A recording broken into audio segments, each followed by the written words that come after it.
Hi everyone, Pam Gregory, astrologer. I'm going to be speaking to you today about the second half of October and the lunar eclipse that we have coming up in Taurus on the 28th. Now, I am recording this video very early. That's partly because of my own personal work commitments, but it's also partly because this eclipse month is just so huge. So I wanted you to be very aware of the energies going right through the month. So just to remind you, the solar eclipse, the annular solar eclipse, is happening on the 14th of October. And the eclipse path for that eclipse was running sort of northwest to southeast across the United States through kind of Oregon, Nevada, Utah, New Mexico, Texas. And if we're looking forward, there's a very powerful total solar eclipse next April. April is going to be a huge month next year for various astrological reasons. That is going to be running from the northeast to the southwest. So it's like a cross, if you like, going across America. And I believe the crossing point is round about Texas. So this feels like a kind of pressure cooker for the US and putting more emphasis, more focus on the US at the same time as the US has its Pluto return, which I've talked about a great deal, for exactly the degree for the final time this year, although that process clearly will roll on all through next year and possibly beyond. But eclipses act like portals, doorways to new dimensions. They're very powerful. They very often bring surprises, a little bit like Uranus transits. They often bring wild card opportunities, shocks, surprises, and the changes are usually permanent. So they're a big deal, particularly if they aspect anything in your chart. Now, eclipses always bring with them intensity. We've used that word so often in the last 3.5 years, but again, this is another peak moment because the solstices, equinoxes, and eclipses act as peak energy moments, if you like. So from the 12th of October till the 24th of November, we have Mars moving into its ancient sign of rulership, Scorpio. It's very comfortable in Scorpio. So it's moving out of Libra, where it's had to be quite diplomatic, quite strategic, not loud, into Scorpio, where it's kind of unleashed. It will be like a laser beam. It has a passion, it has a focus, particularly for digging up secrets that are underhand, underworld, underground, big money, criminal money, that kind of thing. So it will be quite relentless and ruthless over that period of time in digging up secrets that may be related to not only finance, Scorpio, and by the way, this is the last eclipse we are going to have in a financial sign. As I start to talk about the lunar eclipse in Taurus, Scorpio, that's the financial axis. We won't have another eclipse in that financial axis for 8 to 9 years. So this is why this is important too. So it may be digging up Mars and Scorpio, maybe digging up secrets about big money, hidden money, criminal money, long repressed secrets. Could also be linked to issues around toxicity of all kinds. That's also very Scorpionic.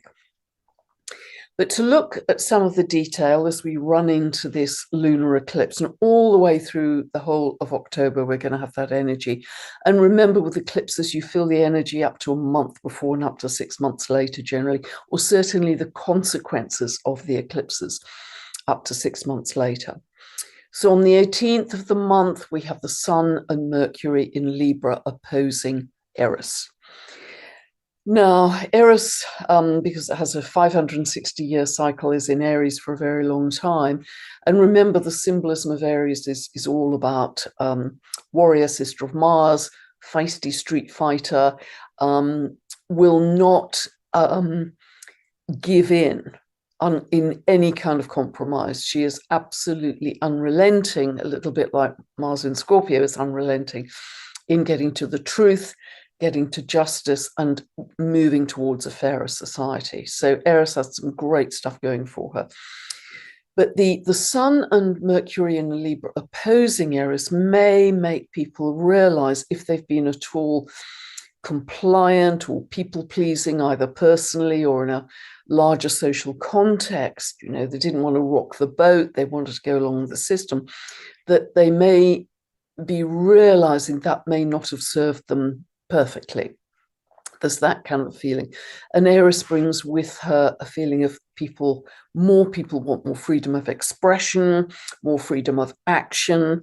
They just want to be freer to live who they are in a state of authenticity. So that's round about the 18th. And very soon after that, 20th, 21st, Mercury and the Sun are both square to Pluto. So this is bringing up issues again of power. Yet again, Pluto is so heavily aspected this year. And around about the 20th, it could be powerful words on the world stage by some leader. It could be powerful words in your personal life. And again, the next day, issues around power and control. But it's triggering Eris at the same time. He was resisting very fiercely and will never give in. The moon is also in that repeating T-square of being square to Eris and Pluto too. Positively that day, on the 21st, we have Jupiter trine to Venus at 12 degrees of Taurus Virgo. So if you have any planets around 12 degrees of the Earth signs, Taurus, Virgo, Capricorn, I'd go from kind of 11 to 13 degrees of the Earth signs. You may, around that day, see some success or some recognition or even some abundance coming in for you, something you've earned. There's a sense of expansion, which is very positive and could relieve some of these more intense energies. On the 23rd, and we're well into this lunar eclipse energy at this point, we have Pluto in a hard aspect to Venus. Pluto sesquiquadrate Venus. And this is at the same time that we have the moon square to Uranus in Taurus. Now, Pluto always brings intensity, turmoil, and Venus is love, and Venus is money. So it could well be that, particularly if Venus is moving through your 5th house or your 7th house, or through the financial houses, 2nd house, 8th house, and if you don't know what I'm talking about, you can download a free birth chart from my website, go to the link below and get a 2-part video series that will take you from zero to teach you. They're not personal birth chart analysis, they're teaching videos to teach you how to find these points in your chart and therefore make much more sense of these updates I do for you regularly. So there could be emotional turmoil at this time. There could be in relationship, there could be financial turmoil. And that because of this lunar eclipse being in Taurus and 3 planets in Scorpio, as we'll see in a moment, both financial signs, and as I say, it's the last sign for 8-9 years in that financial axis, it could well bring up, because October is the historic time for stock market volatility. I understand already in the US there's a lot of volatility around bonds, treasury bonds, US bonds. We may see that. And the moon square to Uranus in Taurus, Taurus ruled by Venus, banking, currencies, stock markets, money. So we will see what unfolds. It's very interesting that if I look at the chart for the stock market crash, that has its midheaven at 29 of Capricorn, and that's exactly where Pluto is moving on to, of course, in the next few months. On the 26th, we have Mars sesquiquadrate Neptune. And this can be wonderful if you're involved in any kind of spiritual practice, yoga, qigong, tai chi, that kind of thing. But if you're following specific goals or ambitions with Mars, you may feel that they dissolve a little bit, or you just lose enthusiasm, or they seem less interesting or less compelling. You just kind of lose it, really, lose that point of focus. But it is excellent for spiritual practice, excellent for meditation as well, actually. So then we have the lunar eclipse on the 28th. And I'm going to show you the chart in a moment. This is at 5 degrees and 9 minutes of Taurus. And this happens at 1:23 p.m. Pacific and 9:23 p.m. UK time. Now, we have 6 planets in fixed signs here, a lot of fixity. So that suggests great determination that we have at this time, but also a lot of us kind of digging in our heels around our views, and particularly around our belief systems, which are very highlighted at this time, which we'll see. So just before I show the chart, I just wanted to share with you, first of all, the eclipse path for this lunar eclipse. It's quite different from the solar eclipse, and it's very broad geography, actually. So this covers, it's a partial lunar eclipse, and it covers Europe, Asia, Australia, Africa, the east, mainly the eastern side of North and South America, Pacific, Atlantic, Indian, Arctic and Antarctic areas.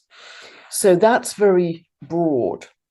But if we look at the astrocartography, and that's different, that isn't the eclipse path, that means where at the moment of the lunar eclipse, where planets become angular, on an angle, like ascendant, descendant, midheaven, IC, and that's more specific. So at this lunar eclipse, the lunar eclipse is angular on the midheaven, in fact, running through Vancouver, Canada. And because it's on the midheaven, that may say something about, pivotal change, because lunar eclipses are about endings and beginnings, pivotal change in the leadership or the government of that country. It's also angular, skimming northeastern Brazil. And at the time of the lunar eclipse, we have Uranus at the base of the chart, the IC, which is the land. Now, Uranus is a very eruptive energy, as you probably know by now. If you listen to my videos, a very, earthquakey, volcanic kind of energy. And it needn't necessarily be the land. It could be, political, financial, etc. But that's running really straight up through California, vertically, Nevada, Idaho, skimming kind of eastern Washington state and up into Canada. And that's Uranus on the IC, the land. The lunar eclipse in a different geography is also angular straight through central Australia. And in that geography, Pluto is on the IC, on the land. So that could suggest some great transformation happening for Australia. It's straight through central Australia. The eclipse also runs on the midheaven, again suggesting some kind of possible change in leadership or government, straight through Russia, Iran, and Saudi Arabia. Pluto is also on the IC, running through Japan as well.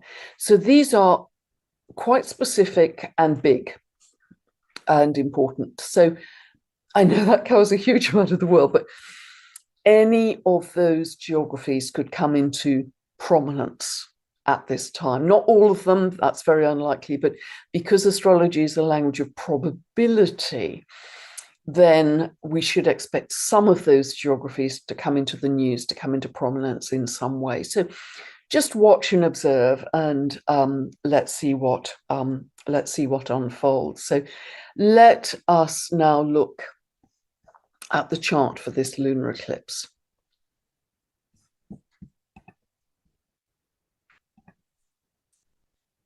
So lunar eclipses are like big full moons. So this is very much the peak of the moon cycle. So see where 5 degrees of Taurus falls in your chart, where the moon is. The sun and moon are always opposite each other at a big full moon, of any full moon, in fact. So see which house area this falls in your chart. So it usually represents some closure, completion, culmination, shining a light on something you didn't see so clearly before. It's a very big time of ending, actually, ending and release. Releasing anything. A full moon is a great time to release anything which no longer serves you, particularly when it's a really big full moon, like a lunar eclipse. So see where it falls and see that house area, what patterns, what behaviors, what, self-talking, self-narrative, you could let go. This is a very big time for clearing, and all the bigger because of everything else that, the really big context that's going on in the world. I do think this is a very volatile time financially, as I say, and that's linked to Taurus and Scorpio, but Taurus is also linked to our food supplies, our agricultural systems, food production. It's also linked on our kind of feelings of safety and security, what we need to feel safe and secure in our lives. It's about the fundamental needs, really. And to emphasize that, we have Uranus at 21 of Taurus. And if you can see this black line with a little Q here, this is 165 degrees to the sun, quindecile. Quindeciles, 165 degrees, have very tight orbs, only 2 degrees either way. But it's an aspect of upset or obsession or some kind of, turmoil in some way. And of course, that reinforces this very strong Scorpio energy, which is so emotionally intense, Sun, Mercury, and Mars, particularly Mars, as I say, because it's so driven in this its old sign of rulership. So it'll be interesting to see which house area for you it falls in, because that will give you some idea of what you're feeling intense about personally. But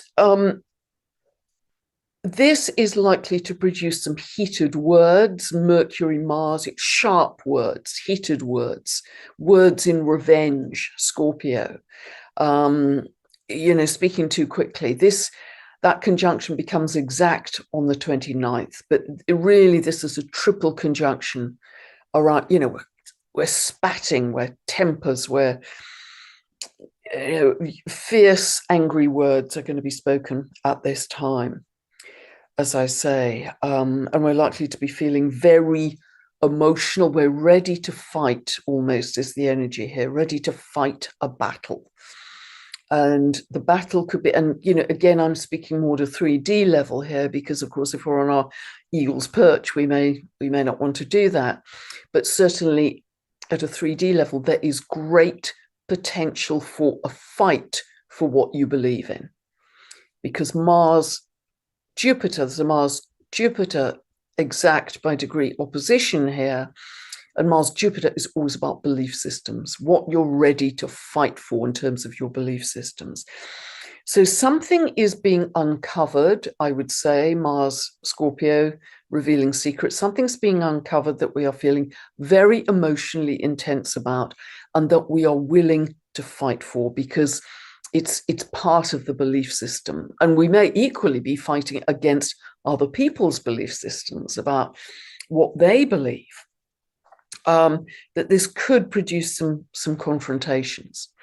And Scorpio is very complicated as a sign, whereas the other end of this full moon, this lunar eclipse, Moon conjunct Jupiter, this will certainly blow up the emotion at this time. Moon is our emotion, Jupiter expands. It'll blow up, expand, magnify, amplify whatever is unfolding at this time.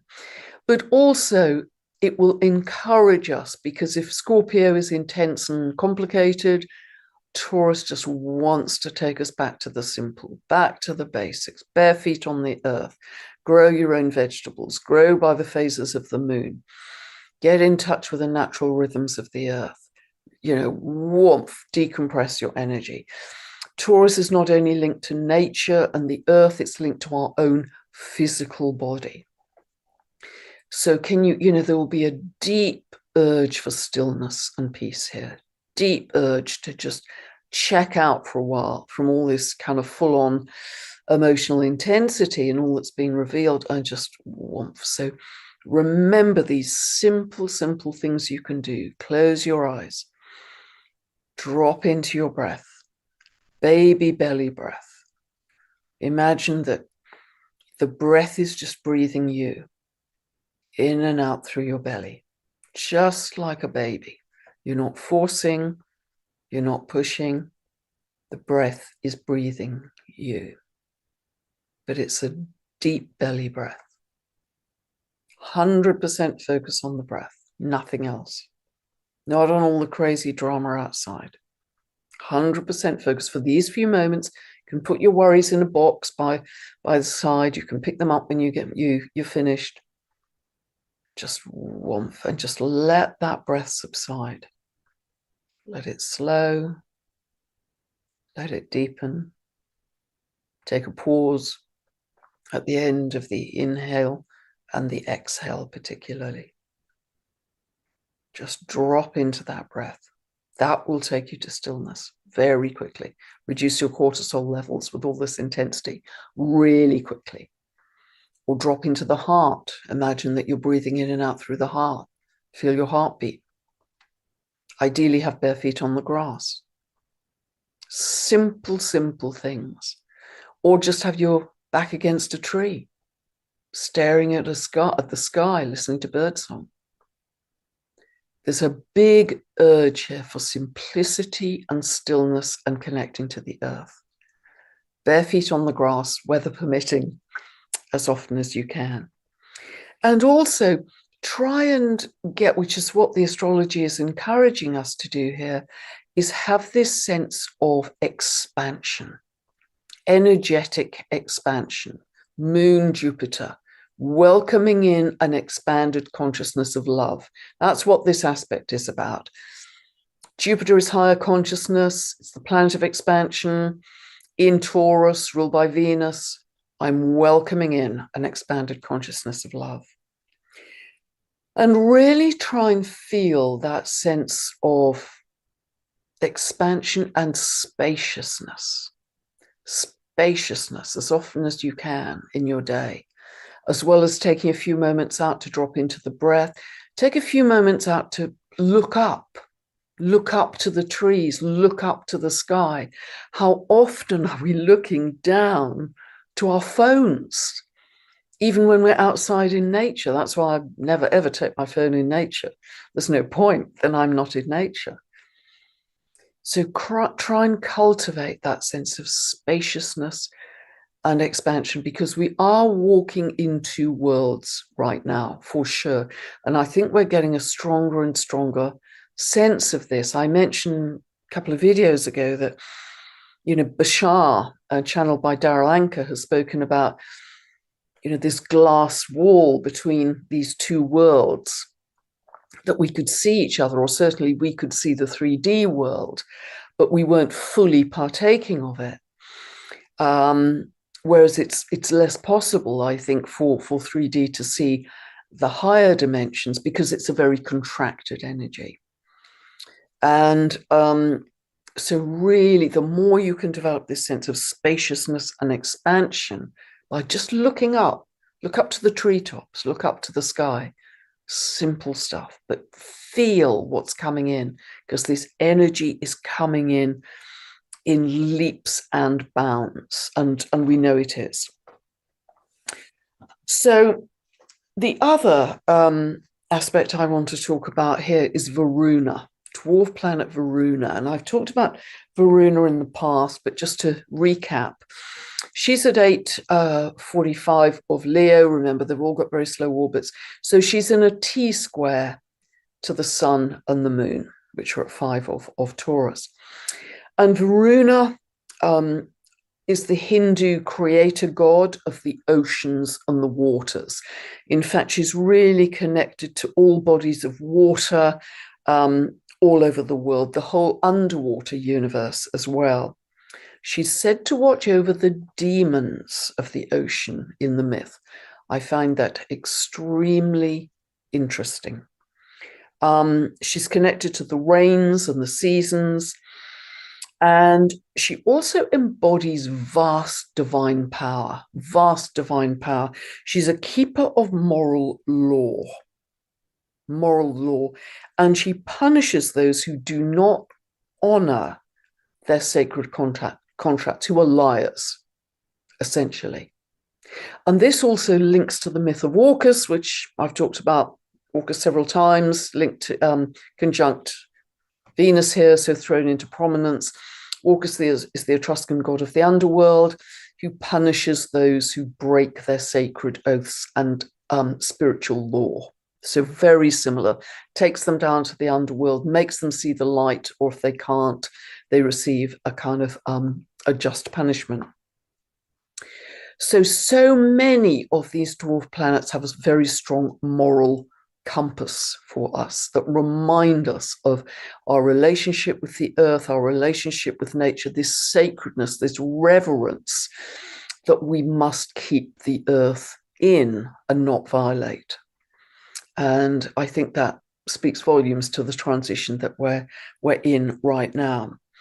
But we have 5 planets in water here.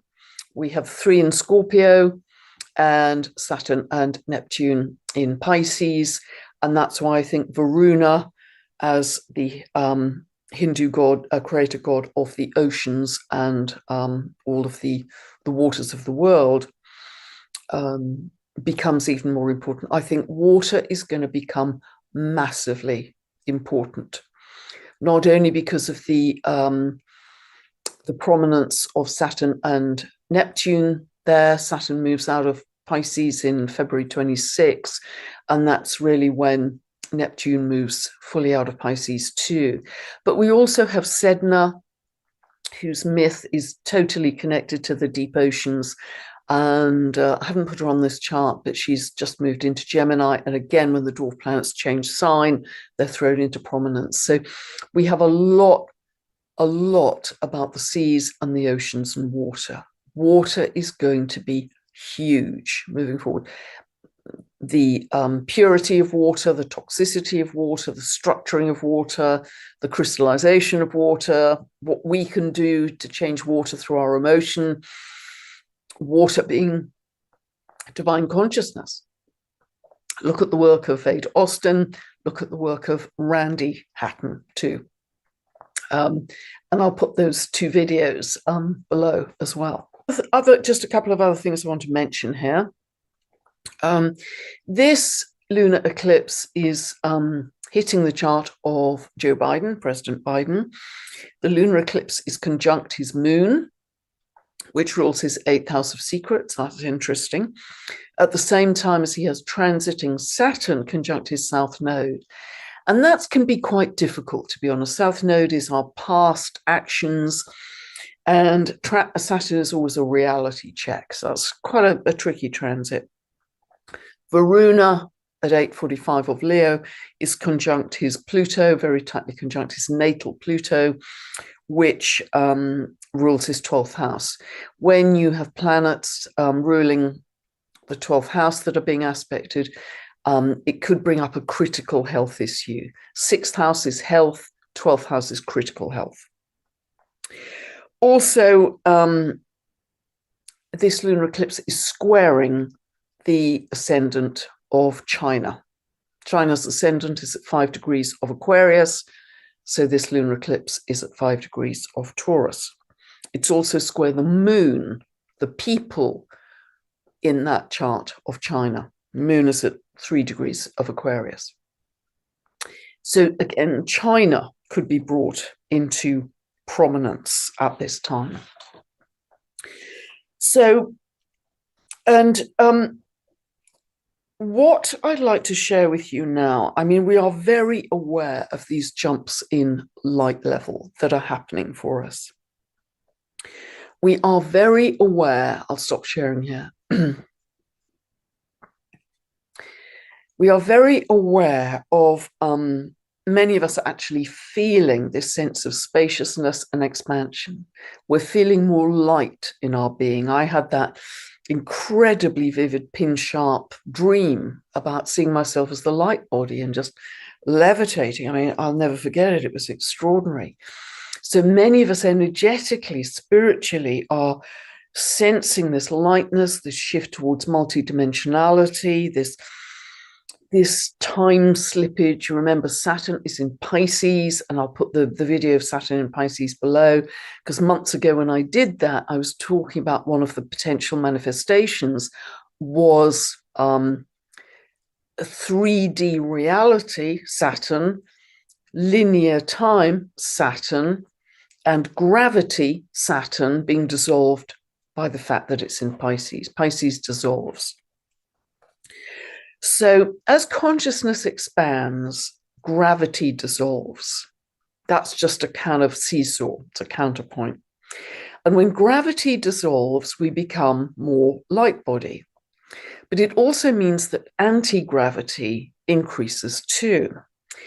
And so we are in a process which we can feel, as I say, many of us energetically, spiritually, in our dreams, that we are going beyond time and space. We're going beyond the definition of our 3D world in which we've lived for all of our lives. And it's very clear, Saturn in Pisces, as part of this picture, that the old systems, the old world is collapsing. I mean, that's a huge message of Pluto in the last few degrees of Capricorn. I've talked about that to death over the last couple of years. Saturn in Pisces is part of that picture too. But what is exciting is I get very excited when the science starts to confirm the spirituality. So it isn't just, woo-woo, it's actually grounded in physics. And there is a brilliant physicist, genius physicist, who many of you I know follow and will have heard of, called Nassim Haramein. I'll put his name below. And just last month, on the 20th of September, he published his new unified theory of physics, because the world of physics has been having a bit of a nervous breakdown over recent years because they couldn't make the physics of the big world match with the physics of the quantum world. There was just a kind of big gap in the middle. Well, what Nassim has done is bring that together in a unified theory. And a huge part of that is he has spent, I think, 30 years putting together, I think they're 40 pages of equations, which are pretty dazzling. But he talks a lot in this paper about free energy and about anti-gravity travel, anti-gravity transportation, which is incredibly exciting. And he says it will change everything in our world. Now, I always knew this was going to be a paradigm shifting time. And the reason I felt that, and I think I've certainly said it in many videos, and I said it in the live event last September with Sue Stone in Bournemouth. I've also said it, I think, in the Pluto and Aquarius video, that I expected this to be paradigm shifting in terms of our understanding of the cosmos, the galaxies. Our whole paradigm is going to shift. One of the reasons I was saying that was one of the last times Pluto was in Aquarius was in 1543, when Copernicus published his heliocentric theory, that the Earth went round the sun and not the other way around. And that was just paradigm shattering for the average bloke on the street. Well, equally, I think once Nassim's unified theory of physics becomes more exposed and better known in the world, we are going to, this is another Copernicus moment potentially, because he is talking about this paper as really understanding through his equations the physics of creation, the physics of interconnectedness of all things. And that was something I was writing about 10 years ago in my first book. This real paradigm shift. He's calling it an owner's manual for the universe, which I love, an owner's manual for the universe. But he really is saying that this is one living consciousness. And for me, it is one living and loving consciousness that we all are all partaking of. And so his paper, I think, it's just so interesting that it's coming out at this time when we are really feeling that we are walking in two worlds. And people around us may be walking in one world and we're walking in another. And more we are establishing a higher timeline of a very loving new earth. And I really would like to end with a quote, which I love, absolutely love. The author of this quote, I think I'm going to butcher their name. I think it's a man, Ilya Prigogine. I think he was a physicist, but I'll put his name below because I've almost certainly butchered it because I've just seen the spelling and not the pronunciation. But what he said was, when a complex system is far from equilibrium, which is what we've got at the moment, because the surges of high frequency light coming in are causing great turbulence in this energy field. They're churning up the old energy. So we've got this tremendous churn. So when a complex system is far from equilibrium, small islands of coherence in a sea of chaos have the capacity to shift the entire system to a higher order. I'm going to say that again because it's a great quote. When a complex system is far from equilibrium, small islands of coherence in a sea of chaos have the capacity to shift the entire system to a higher order. If you're listening to this video, we are establishing those small islands of coherence in a sea of chaos. If you listening to this video has helped your coherence, if you're joining in with me 7 o'clock UK time on a Sunday evening just for 15 minutes to send a loving intention and vision to help to create new earth and to accelerate it, that is part of creating small islands of coherence. That isn't an original idea, of course. People are doing it all over the world with their groups, but all of it is adding to this tsunami of love, this momentum of coherence, because coherence means love. It means coherent. It means gratitude. It means compassion. It means peace. Those positive emotions are, by definition, coherent.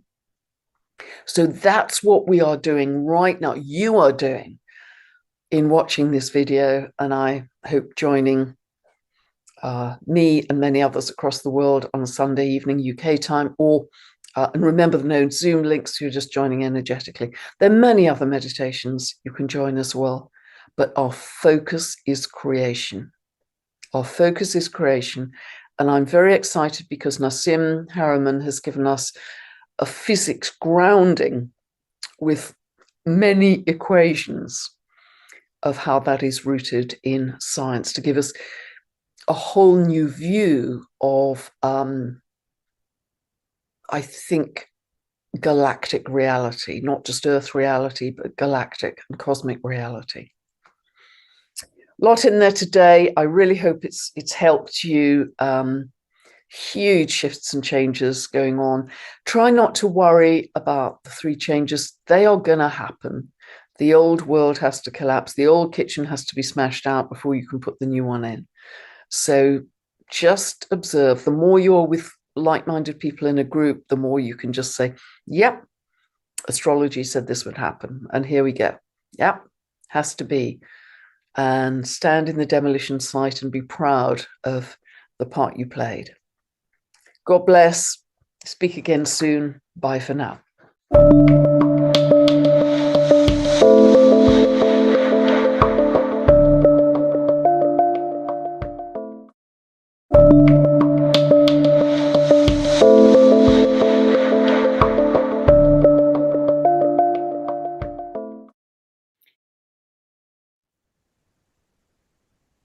Hi everyone, Pam Gregory, astrologer. I just wanted to record a short video this morning because we really are in a very powerful time in history, as I think we can all see. So I just wanted to say a little more about the current situation and how the astrology is manifesting, because it really is right on cue in so many ways. So I have spoken over the last 2-3 years, as many astrologers have, about the US Pluto return. And what might be helpful is if I share the US chart here. So I'm going to share my screen.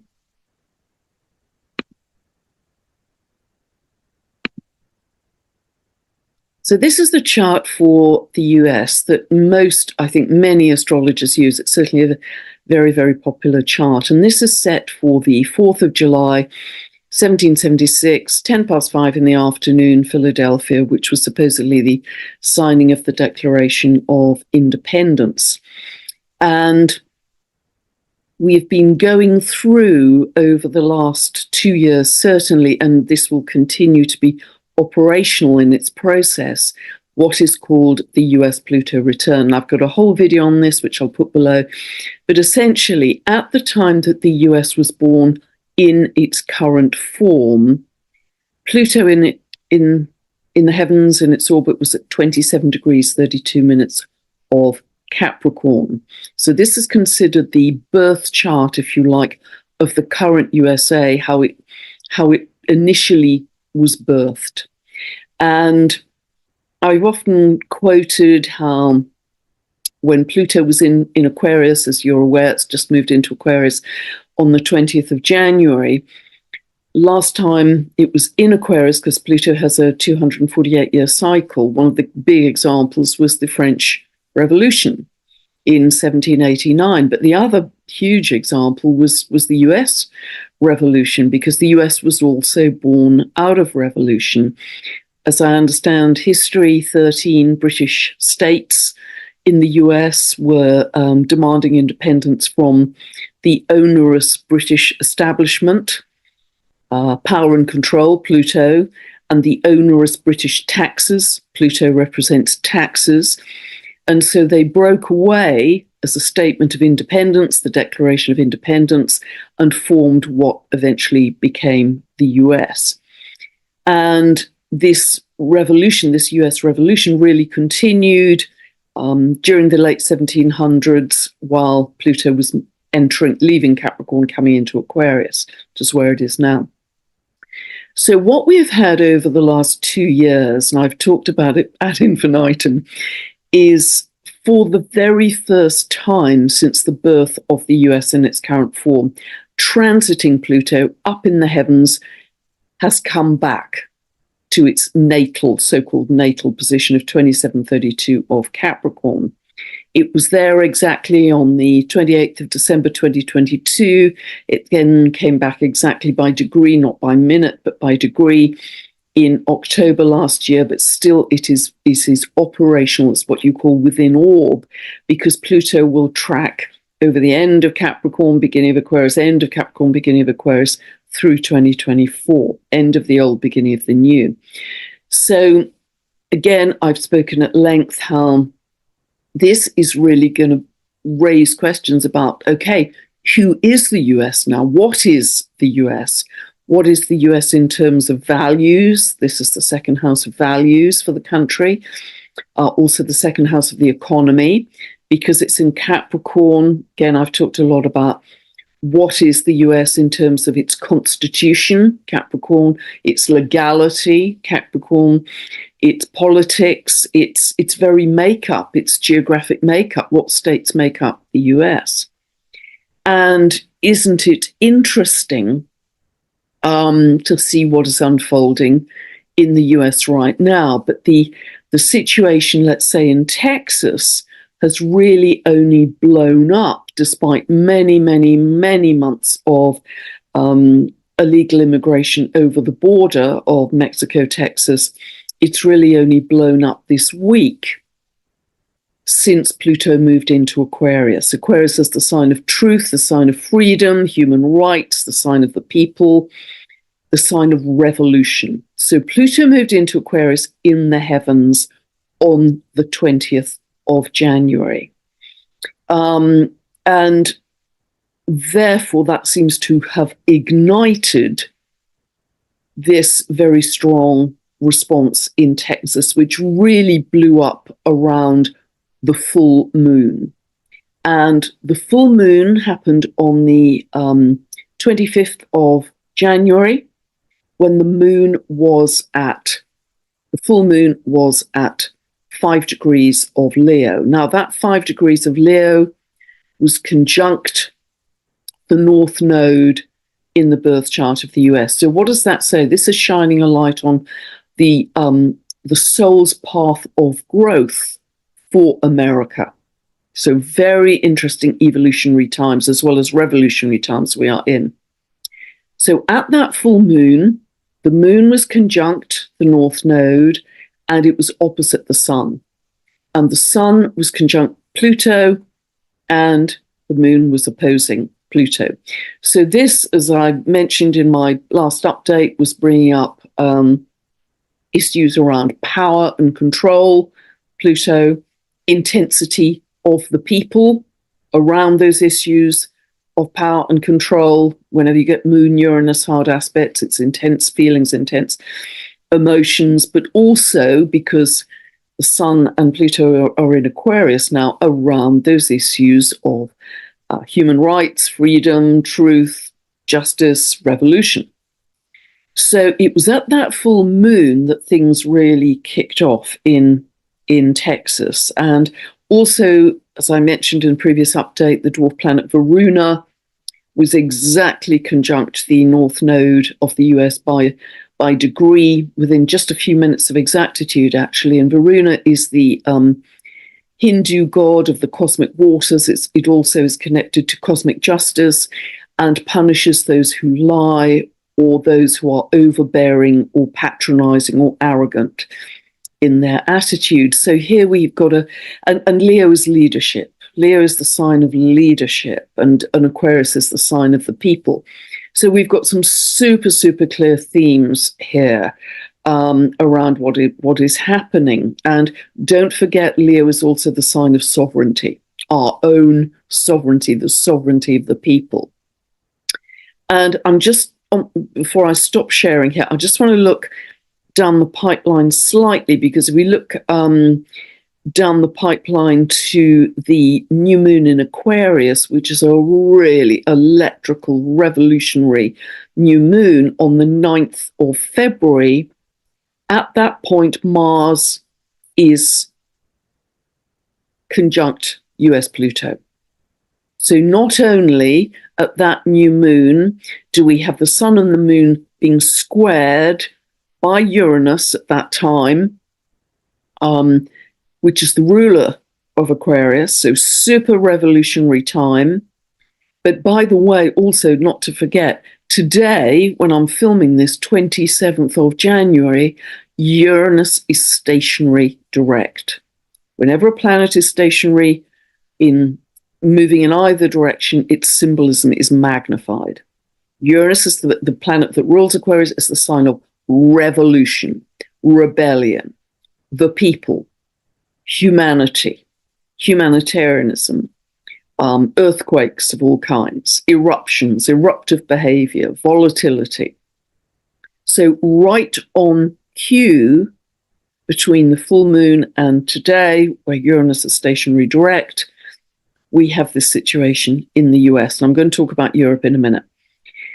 So as I understand it, Texas, having endured this situation with the illegal immigrants over the border, with no checks at all by the federal government, has taken the law into its own hands and said that they will no longer obey federal law, they will obey the US Constitution. That's my understanding of the situation. And they've called in their National Guard, the Texas National Guard. 27 of the US states, I now understand, are backing them against the federal government and supporting Texas's stance. we will see what comes of this. But as I say, by the time we get to the new moon in Aquarius, that is extremely revolutionary as well. At that time, Mars, as I say, will be conjunct the US Pluto, energizing all that this is about in terms of power, control, top down, etc. By the time we get to the 13th of February, because Pluto has already, by transit, has just moved into Aquarius, Mars becomes conjunct to Pluto at 0 of Aquarius. So that what that will do, Mars-Pluto aspects are very often might makes right, big demonstrations of power from the top down, from government. So we certainly may see more of might makes right from top down governments, corporations, institutions to try and control the situation. But equally, Mars is going to energize the freedom movement. Mars is going to energize the freedom movement at that time because they're both in Aquarius. So we have a lot going on here. And I'm going to stop sharing at this time and just going to talk to you because I've spoken over the last 2 years, and many astrologers have, that we have a lot of focus on the US. Now, that's partly because of the Pluto return. This is immensely important because it's the first time transiting Pluto is coming back to its so-called natal position for 246, 247 years. So that's why it's so important. The other reason that the US is in the crosswires, as it were, of our attention is that there are 3 total solar eclipse paths that cross America or fall across America. In August 2017, there was a total solar eclipse that fell northwest to southeast across America. Just gone on the 14th of October 2023, we had another total solar eclipse that fell northwest, southeast, again across America. And on the 8th of April this year, we have another total solar eclipse that this time is falling northeast to southwest across America.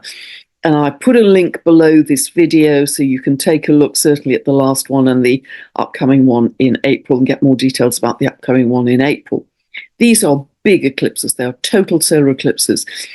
Now, the crossing point of these is in Texas. So I've been saying, along with other people, I've been saying recently that Texas is in the crosswires. Not only is the US in the crosswires, Texas is in the crosswires. And I didn't know how that was going to manifest. I didn't know how that was going to manifest. Is there going to be a portal opening there? Is there going to be some political activity? You never really know the event or the experience. You just know the astrology. But where eclipse paths fall, they usually not only indicate action and change, but that geography coming into the news in some way. So if we look back to 2017, was there a lot of change happening in America at that time? You betcha. Whatever you think about the politics, there was a lot of change in America. So equally through this period from last October, running through, and really eclipses, this will last till the end of 2024, there is going to be a lot of focus on those eclipse paths. As I say, you can track them exactly from the link below, but there's a particular focus also on Texas as an ignition point. And that's what we're really seeing now. So this is going to be a very interesting period in time because, people are calling it, is this a US Revolution Mark II? Well, it's certainly US second episode, as it were, next episode, because it's the very first time Pluto's come back to that natal place.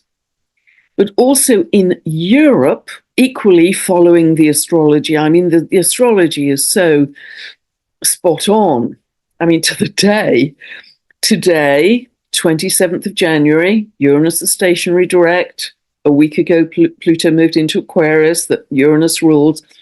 We have across Europe, we've had the Dutch farmers protesting against their government about agricultural policy very vigorously. We've had the German farmers, also the German train drivers, truckers, some of the general public have joined them, the Polish and Romanian farmers, the Italian farmers, and now the French farmers are, as I understand it, all converging on government buildings. The French, for sure, because they love this tactic, have got many tons of slurry on board.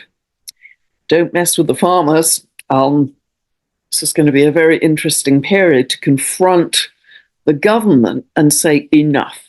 Stop trying to take our land away. Stop trying to force us to cull our animals. We are growing food for Europe and beyond. This has to stop.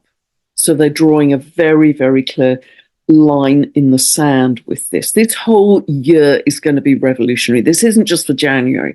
The whole year is revolutionary. This is just the beginning. I think February is going to be even louder in this respect. And remember, with Europe, if we look back to the French Revolution, the storming of the Bastille by the peasants in July 1789, that really took down the monarchy and established France as a republic very rapidly. And that was remarkable. And within a month of that storming of the Bastille, the French Assemblée Nationale published something called a paper called the Declaration of the Rights of Man. And it's incredible that that came only a month after the storming of the Bastille. And the Declaration of the Rights of Man essentially set up certain legal rights for ordinary people, equality in the law, equal rights in terms of property ownership and various things. That became a foundational document for democracy across Europe, not just France. So again, we are seeing the relooking at something of democracy that was birthed in the last big revolution in Europe. That big revolution, which is clearly signaled by the French Revolution, which was so dramatic. I hope I'm making sense here. So both for the US and for Europe, there's a whole, okay, where are we now in those two geographies? Having set up so-called liberty, democracy, freedom, and equality the last time Pluto was in Aquarius. How's it going to shape up this time? Where are we? Where are we with all of those amazing idealistic declarations? Now, I want to really say this very loudly and clearly for everyone to hear. I am not being naive here in terms of what is unfolding. Are some of these situations being not spontaneous? So we have to be aware that as we move through this year, this is not going to be a smooth, linear, gradual process in any regard. It's going to be rocky, it's going to be dramatic, it's going to be head spinning because you think things are going in one direction. Actually, they may have been going in another, because with AI, are we going to know what's true, what's not? They're going to be layers of smoke and mirror. Gosh, I thought those were the good guys. And then all of a sudden, I'm not so sure. There's going to be a lot of that. So we've got to, again, use discernment. Again, we've got to turn inwards and check in with our inner sense of what's true and what's not. And that's so important. Another really good reason to turn inwards. And I really want to say that loudly and clearly, because at times this year, and even a little into next year, I think too, it's going to look at, gosh, I thought that the old world was crumbling and now I'm not so sure. Because at times it will look as if they've patched up the scenery at the theatre, that the old world is still perhaps even more in control. But the energy, the astrological energy, is not with that scenario. And it's often because this is the last gasp of that old structure that extreme situations are arising. I hope I'm making sense here. Whereas the birth of the new is often invisible. It's often you and I going quietly about our business, meditating, dreaming in, visioning. That's all invisible. What's going to happen this year in terms of the old order is going to be extremely visible, extremely colourful, extremely eventful, extremely obvious. So that will give it a feeling at times of dominance, even though energetically that isn't the case. I hope I'm making sense here. And because it's so important that we realize that even though many of us are, some of us may be acting kinetically as well, we're taking action, and that's fine too, but many of us are going quietly, purposefully, with intention, with our meditation, with our visualization, behind the scenes to create a more loving world. And please don't think that that doesn't matter because it's working with the invisible. Because the invisible, the consciousness is primary. Consciousness is primary. Consciousness is foundational. Everything that manifests in the world comes from consciousness. So that's kind of like the roots of the tree, where we're taking action, we're dealing with the branches and the twigs of the tree after that manifestation has happened. I hope I'm making sense here. Maybe that's why it's so powerful to work with consciousness, because we're dealing with the foundation of what is then going to manifest, but it's invisible. And that's why, particularly right now, we have to trust the invisible. So find your unique piece of the puzzle. That's going to be clearer to you this year, I think, than it ever has. You know, are you a visionary? Are you a pioneer? Are you an innovator? What are you? What's your role in this massive spiritual evolution that we're going through? And are you getting in touch with your shaman, your magician, your astrologer even? What are you getting in touch with that feels ancient and magical and powerful? And that will see you through. But maybe most important of the lot, don't forget to drop into stillness. Drop into peace, drop into stillness, turn off the noise, certainly turn off the news, and just really know that that is the most helpful frequency to broadcast to the world. So it's not going to be dull this year. It's going to be fast. It's going to be dizzying. As I say, at times you're not going to know what's true, what's not. Many layers to every situation, a lot of smoke and mirrors. Know that. Sit on your eagle's perch and observe. Just think, okay, that's another layer I wasn't aware of, but now I see it. Okay, another layer I wasn't aware of, but now I see it. And just observe in that, what I like to call divine neutrality, will give you a very good perspective on this year's events. God bless. I hope that's helped you. I'll be back very soon, and bye for now.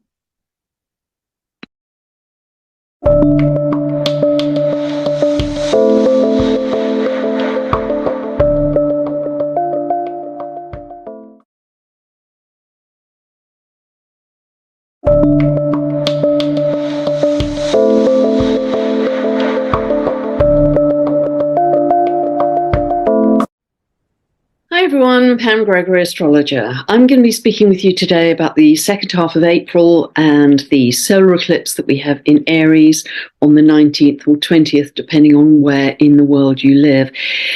Now, Eclipses are always powerful, they're always intense. This is a particularly powerful eclipse that is going to resonate not only for 6 months after the 19th or 20th of April, but also through 2024, because Pluto, in its transit back to the end of Capricorn, is going to keep on aspecting and triggering it. It's going to keep squaring it. So re-energizing, reactivating what this eclipse is about.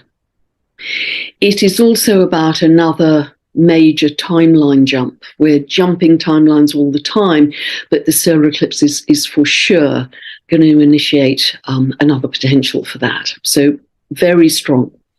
So this, it's interesting that we had a new moon in Aries just a few hours after the equinox on the 21st of March.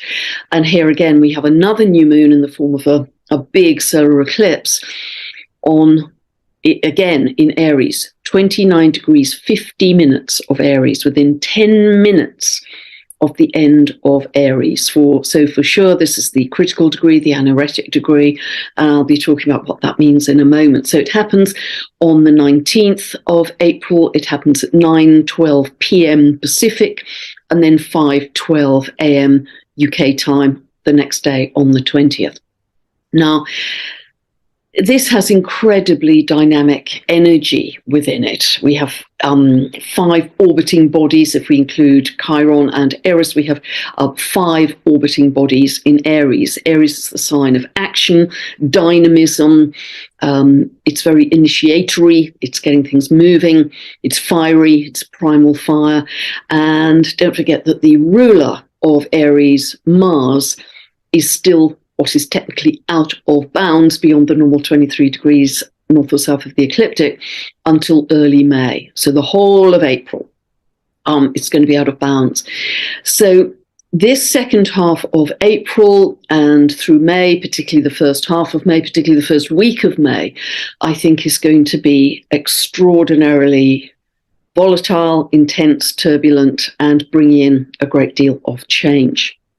So firstly, personally, see where 29 degrees, 50 minutes of Aries falls in your chart. If you don't know what I'm talking about, you can download a free birth chart from my website, pamgregory.com, then go to the link below and you can get a 2-part video series that you can use ad infinitum for every update to help you understand what each update I film, I publish, means for you in your life. So don't forget to set a new intention. This is a very big one. Very big new beginning, big new moon, solar eclipse. It's also a very rare solar eclipse because it's what is called a hybrid eclipse, and this only happens in 3% of cases of eclipses.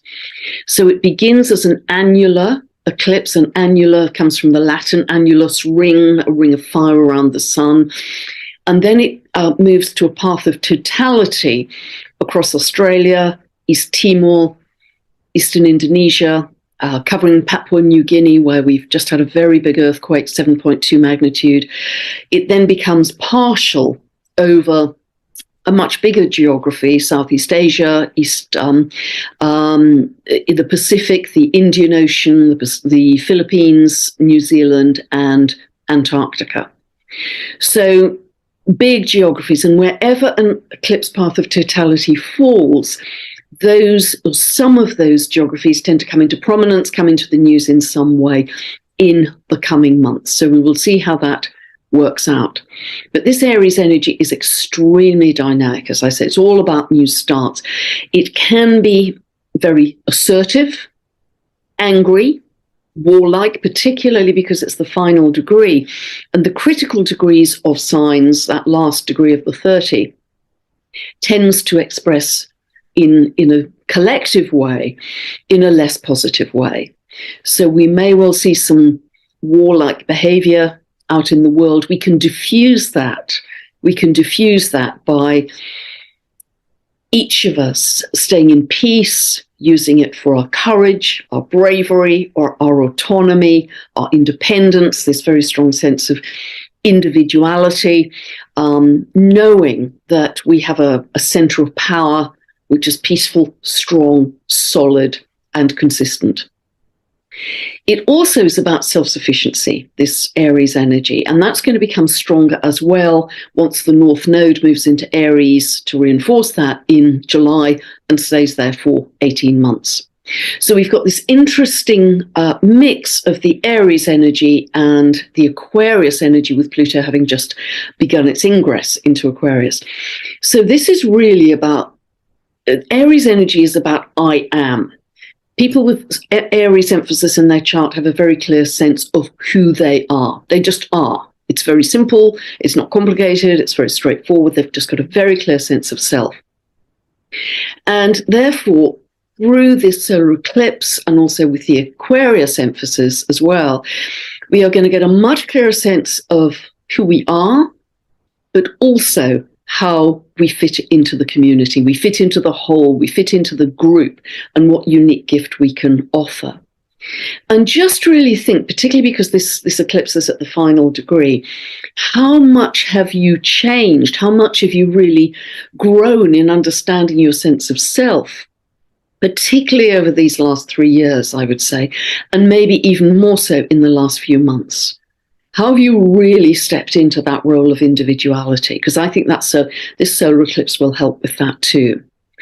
Now, solar eclipses, in fact, all eclipses, but I think particularly solar, are like wild cards. They can jump us back onto our correct timeline, our path of destiny. There's often a discontinuity. It's almost like a Uranus transit.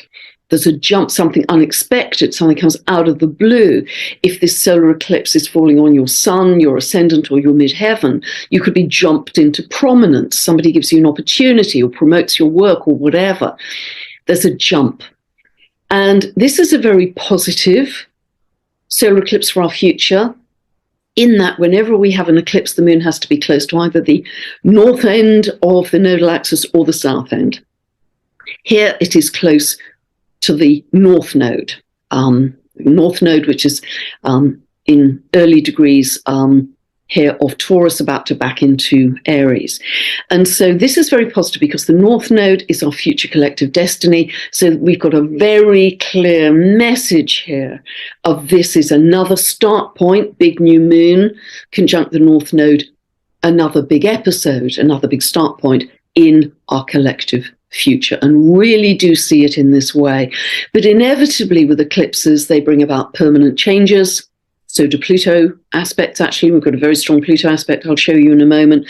But there's often an ending that opens up the new beginning. There's often an ending that opens up the new beginning. Those endings will become stronger as we move into the lunar eclipse on the 5th of May. So this period of time, late April, early May particularly, I think is going to be incredibly powerful. This ignition point of starting this new episode for humanity and our evolution. We know we are now, just very recently, as of the 22nd of March, as I've talked about in other videos, we've entered this second phase of our evolution because we've earned it, because our human consciousness is now raised high enough for us to step up to stage 2.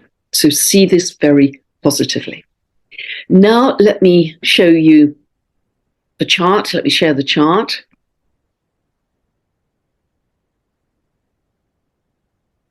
So as always, I set this for England. This is where I live. A couple of people have written to me, because we're now on British summertime, and said I've got the wrong time here. Well, actually I haven't, because 4:12 is GMT, and remember that we spring forward with British summertime, so it's actually 5:12 on the clock. What's most important is not the time, of course, but the exact conjunction of the sun and moon, because they're always completely exactly conjunct at a new moon or an eclipse. So here we see the planets I've been talking about. I haven't added in Eris, but Eris is at 24 degrees of Aries. It was too much of a squeeze here. So with Eris, we have these 5 planets in the very dynamic sign of Aries.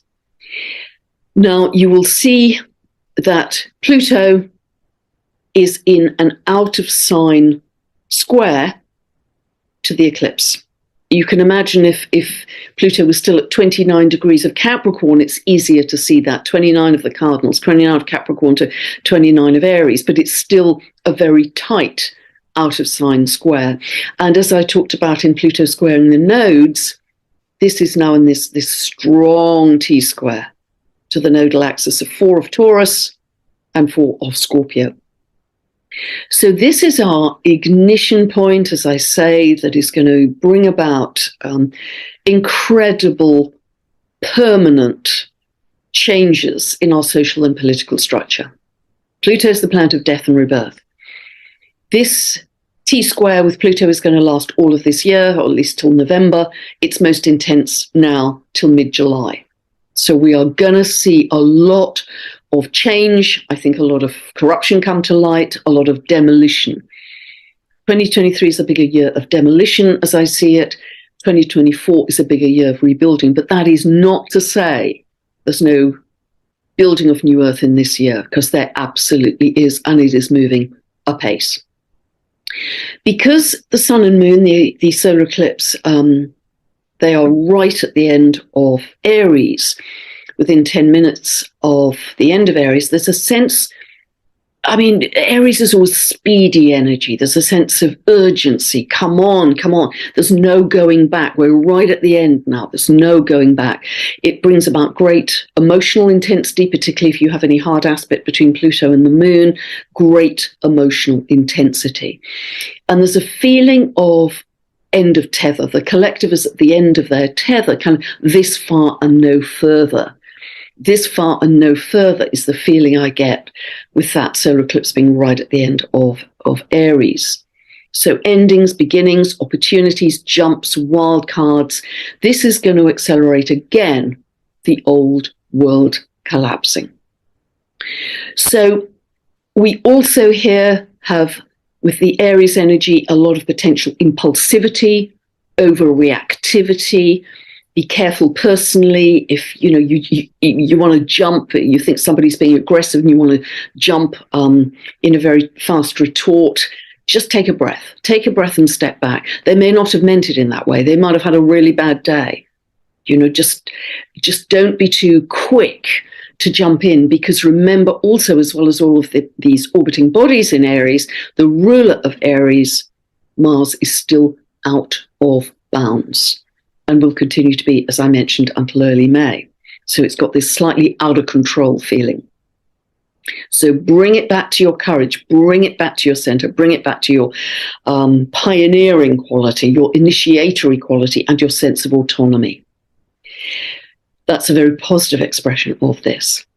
So we also have here Mercury and Uranus, very tightly together in a conjunction. This can always be shocking news, revelations, truth coming to light. Mercury also starts to move retrograde within a few hours of this solar eclipse. In Taurus, that could bring up a lot of information about the financial world. And I do very much expect to see turbulence, volatility of some kind in the financial world. Taurus, banking, money, currencies, anywhere from the second half of April through May, particularly that first part of May, is incredibly strong. Now, I don't know exactly how that's going to manifest, but it is going to be turbulent. It's another part of the old world collapsing. So be aware of that. Truths, shocking news coming to light. The other aspect which is important here is that Mars, ruler of this solar eclipse, is in Cancer. In Cancer, it operates as a fierce protection. You absolutely want to protect those you care about, those you love, your family. You're very quick to defend them. And it's in a square to Chiron. Now, Chiron is in Aries, and again, ruled by Mars. Now, everyone has Chiron somewhere in their birth charts. And if we look at it in a personal sense, this usually represents the original wound. So we have an original wound somewhere, depending on the sign and the house. Aries, as I've mentioned, has a very clear sense of I am. So when people have Chiron in Aries, there's often a sense of, I don't have a right to exist in early life for whatever reason. There's a wound to the I amness, the sense of self. But always with Chiron, we are meant to turn it into leadership. We turn that whole picture around. I believe Gandhi in India, you can clearly see culturally why he might have had a sense of, I don't have a right to exist, but he turned it around into great spiritual leadership. Chiron is always, of course, about woundedness, sickness, and healing. And in this square to Mars, we might be feeling quite angry, some of us, around health issues or around truths coming to light around health. And we have this quick reaction. We want to defend those we care about, this great emotional intensity that's coming through in this solar eclipse. The other thing which I think is incredibly positive is, well, just before I get to that, actually, Eris, as I say, is at 24 of Aries, and Jupiter comes into an exact conjunction on the 24th of April. So Jupiter will expand the energy of Eris. Now, Eris is the sister of Mars. She's warrior energy, female, raw, radical, uncompromising, very much operates with natural law, not man-made law, and she absolutely fights against injustice. Everybody has to be heard. Everybody has to have a voice. Everybody has to be included. So she fights very much against any inequality in society, but she's a feisty, rebellious energy. Jupiter is going to expand that. She's the street fighter. So we could expect to see a lot of collective assertiveness, let us say. Collective assertiveness with a focus on equality, justice, around this solar eclipse. Very positively and very interestingly, because of course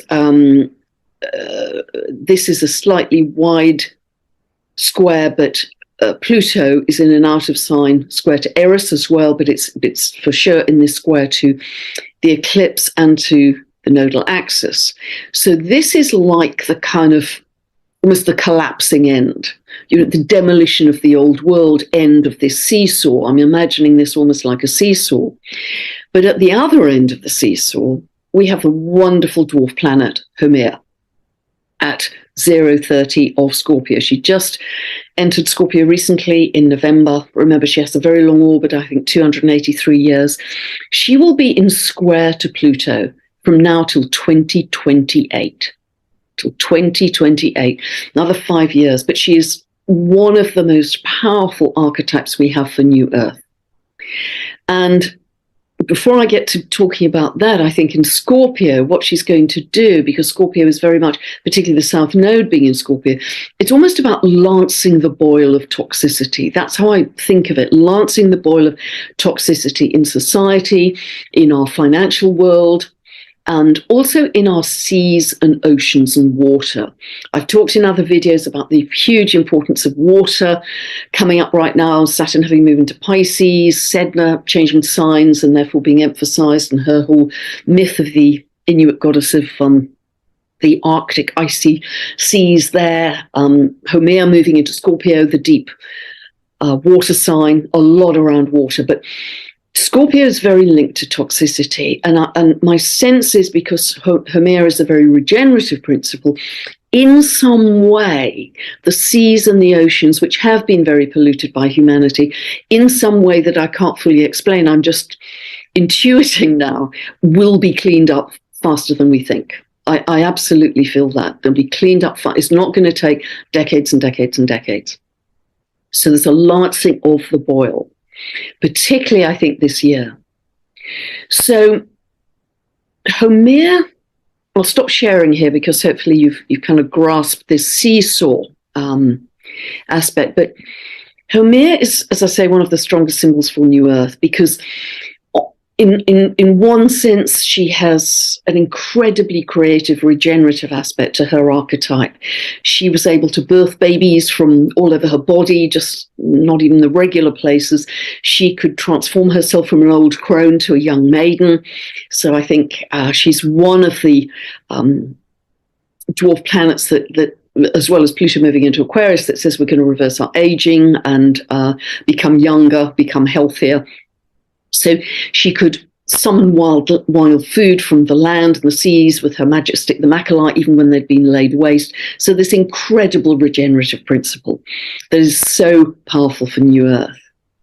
And linked to that, in another aspect of her archetype, which I don't think I've mentioned before, this is her aspect as the fire goddess, Pele, the fire goddess, who resides as fire within the volcano in Hawaii and actually produces, via the volcanic eruptions and the lava, produce the 8 islands of Hawaii. She actually produced them as new Earth, new islands.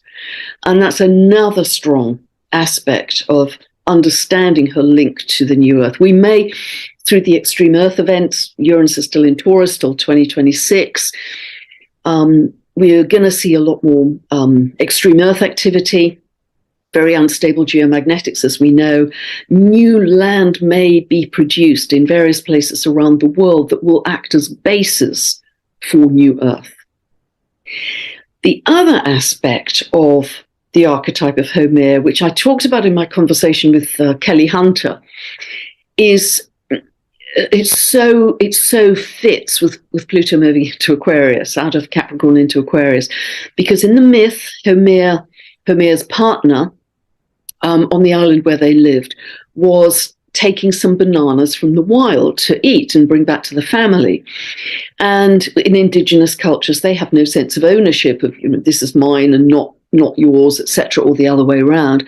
There's no sense of ownership. So he was just taking the wild bananas, as the indigenous people did. But they had extremely authoritarian rulers at the time who caught Homer's partner and were going to put him to death. We're going to put him to death for taking the wild bananas.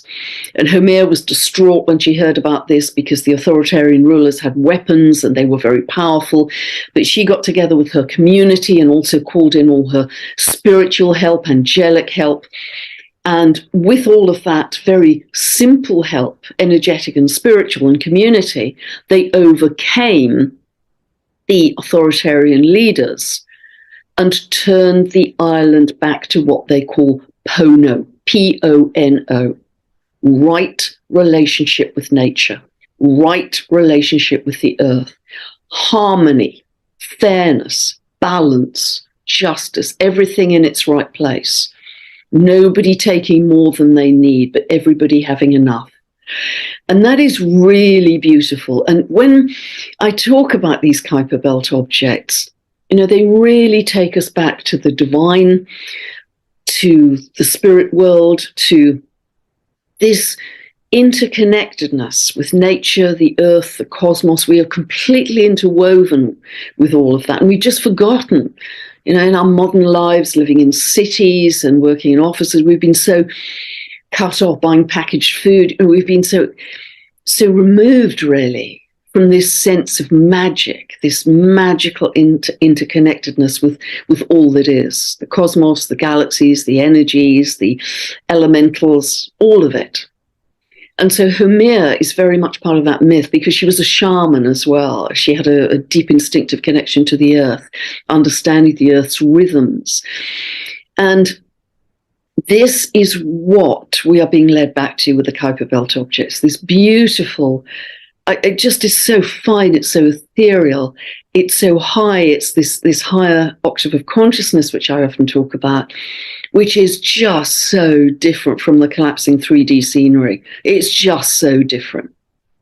So be aware, we're moving into some months of 3D collapse, chaos, going to get louder, going to get noisier, going to get more and more hollow, empty. Just know that. And that is such a different path. It's such a different fork in the road if we put our attention there to the magic of the cosmos. And I'm going to be talking a lot more, I feel, about that in the months to come, because we are magical beings. We are going to go back to this Lemurian balance in New Earth of this sense of oneness and being connected to everything in Pono, in harmony, in right balance, in right relationship. So know that you are a powerful co-creator with all of this Aries energy, the I am, this strong sense of autonomy, sovereignty, power, and just blaze your light out to the collective. infect the collective with your light. So much of this time is about the light.